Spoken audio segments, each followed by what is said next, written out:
So today we're excited to talk about our work around feedback and observation. And I want to speak from the principal perspective, from the coach's perspective, and from the reading expert as well as the teacher's perspective. Firstly, in order to give feedback, you have to make deposits and withdrawals into the accounts of teachers. Teachers have to know that this work is going to change their content and curriculum. So we began our instructional rounds with Ms. Horne. We realized that there were several things going on. She has two classes of fourth grade students. Both classes are hugely overcrowded. We noticed during the typical walkthroughs that she was feeling overwhelmed. So we decided to do an instructional round. And just like Richard Elmore speaks about it being like doctors doing instructional rounds where, young experts meet with older experts or more experienced experts, as well as meeting with the patient, we did the same thing. So I decided to meet with Ms. Horne along with the reading coach and our ESSER teacher, and we decided to talk openly about, in this instructional round, what do we need to help you to become more successful? And we talked about the things that were needed. Ms. Horne was open, she was ready for the change, and we literally came in and worked on the change. We know Richard Elmore talks about student, teacher, and content. And so I'm gonna have Ms. Purcell speak about her role in the instructional round. We entered her classroom one day. We said, we're here for you. Ms. Horne, what do you need? We are here for you. And Ms. Purcell just gave her open feedback and observation. Yes.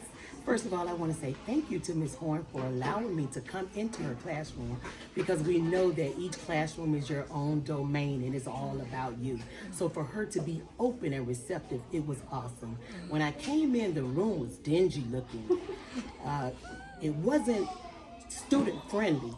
And we came in and we said, well, we got to do something to this classroom. Let's make it more student friendly. So we changed around so that she can have more centers available for the students and they could move around more easy.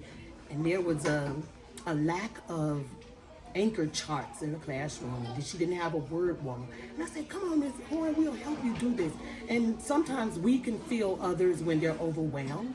So we said we would help. We came in and she was receptive. We helped her in that area. Came back the next day, Ms. Horne was rolling. So we really appreciate that. And she's doing a phenomenal job. Thank you. So I want to say I appreciate all of you guys for coming in and helping me, because I was overwhelmed, like with the amount of kids.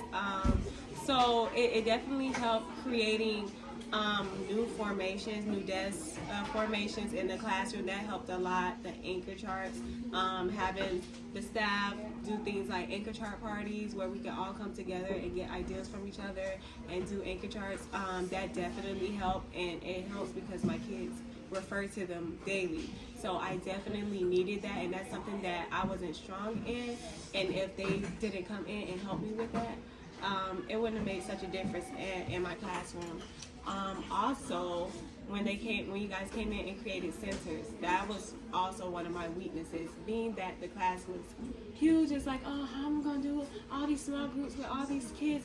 But you came in, you created a class where they can move around easily, and it worked out so perfectly. So I definitely appreciate that, and I'm always open to all the help that you guys have. If you want to come in and show me the way, I'm always open. Then my casa is your house, so I definitely appreciate it. The help from all of you, especially Ms. Bryan, the instructional walkthroughs. Oh my gosh, like the what is it called when we go to different teachers' classrooms? Instructional rounds. And instructional rounds, I love those. I literally take whatever. Oh, give me that. Give me this. I want to do that. I want to do, so I can take what other teachers are doing and apply it right in my classroom. So that is definitely a big help. Seeing how other teachers run their classroom, and I will literally take it and try it and to see if it works. And if it works, it sticks. So definitely appreciate all the feedback. I'm open to it because it's about the kids. So I want them to have the best practices. So that's what it is.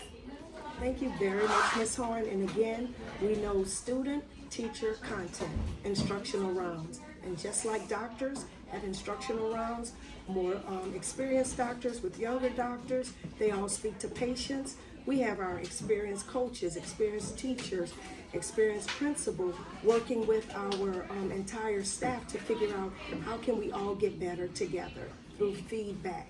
That's what changes our data. Thank you.